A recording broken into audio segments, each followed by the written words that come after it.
Good evening. We are back. We are back. We are going to talk more about the GoFundMe that we're working on. Now, Jeanette, she's the one organizing it, and I am here to endorse it. Very important to have this endorsed because you know what? GoFundMe will not send funds to Liberia, unfortunately. They have to have someone on this side of the water that they deal with, and you need to know before you donate money. You need to know who that person is going to be Jeanette. And we have spent 3 episodes talking a little bit about her to introduce her. Go to the page itself and look for those if you missed them. And today, Jeanette, I have some questions I want to direct to you about the project. Okay, I will do my best. You would do your best. That's a good way for saying you might not know all. Uh-huh. Okay, your best is what we require. Okay. Right. So, when you are going to build a house in Liberia, you can't just build it by the roadside.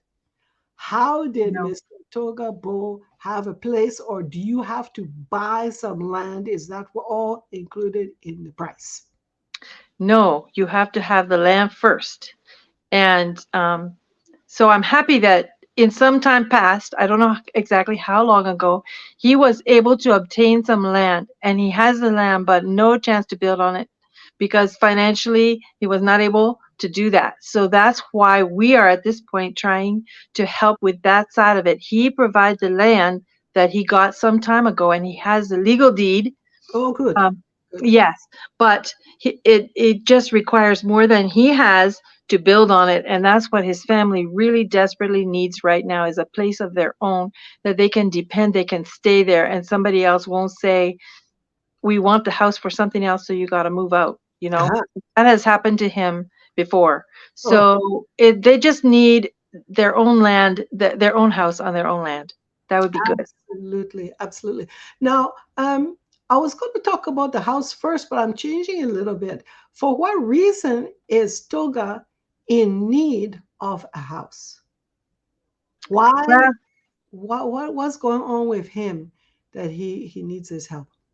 well, if you read on the GoFundMe information, you can see. But if you didn't look there yet, we will say it again that he, during the Civil War time, he got severe injuries. And I'm grateful that God spared his life because I think he nearly lost it. But he lost the lower part of his one arm, his left arm. And then he also had severe injuries to his head. And that took a long time to recover, and he still suffers greatly with very serious headaches from that head injury. And then, of course, he has to work with that, the arm not being all there. He has managed very well to Mhm. use it as good as he can. And it helps him to carry things sometimes. And he told me that he can use it as much as possible, which that's really good. But it limits his possibilities for what he can maybe build by himself or even do the work to get the funding to do it. So Mhm. um, Mhm. that's one of the big reasons. And then his family needs support. So Mhm. Yeah. It's hard to be moving about when going from this rented house to that rented house when you have a disability mhm, and when you have some kids to who are depending on you right. to be their provider. Yeah, so it's a privilege for us to be helping in this. But can you tell us a little bit about Mr. Togabo or Mr. Amos? Some people know him as Amos. Amos. Can you tell us a little bit about Amos? Why you have been drawn to get involved in a project for him and not for somebody else, maybe? There's so many people, Mm. and sometimes just somebody is on your heart, and you can't think you can't forget about them, and he is like that for me. So we have talked on the phone many times, and he's always so encouraging to me. Sometimes he will say, "Let's pray," and he'll pray for me, and then he prays for my family, and he knows that I have a daughter who is in a wheelchair, and suffers with many things, and the things he suffers with are different, but yet it helps him, I think, to understand what it's like a little bit. And so we have that little bit of connection, I think, between him and me, that's extra. And so every time when I talk to him and I see his spirit of trusting in God and knowing that God will work everything out in his time and according to his will, he has an acceptance of life, and yet he presses on. I just think I admire it a lot. Mhm. Yeah, so I also want to know a little bit about Margaret. What can you tell us about Margaret? She is Toga's wife.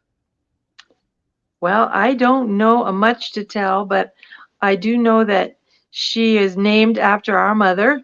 When she was born, I don't know if my mother was still there. I think maybe she Mhm. was still at the mission. And to me, that's an honor for us that somebody would be named after our mother. Um, and then I know that she also lost her mother recently, Yes. and that's difficult. And when we lose our mother, if our mother has been good, and many, many people have good mothers, um, if the mother has been good, you miss her more, Yes. and you miss her wisdom on earth. Oh, And yes. just somehow, when my mother went to heaven, I just felt like the total good part of this world that was directed to me, like the love in this world for me, was very much diminished. Mm, And I'm sure she felt the same way. mhm, When you lose your mother, there's no replacing it. And mm, so that much I know, that she has had many hard things, including her husband having disabilities. And mm, so I'm drawn to her, but I don't know her. I talked to her once on the phone. So mhm. that's all. Mhm. Okay, so I think this is where we will end this broadcast today. And maybe tomorrow, if you tune in, you will see the same of us looking because we're going to make it right now. Okay, Jeanette, don't open your close nothing. Just stay here now with me. Okay? Okay, I will stay. Cameras are set up. I don't want to waste time with that. So you stay, and we will make another one for tomorrow. And if you want, please join back in with us and watch.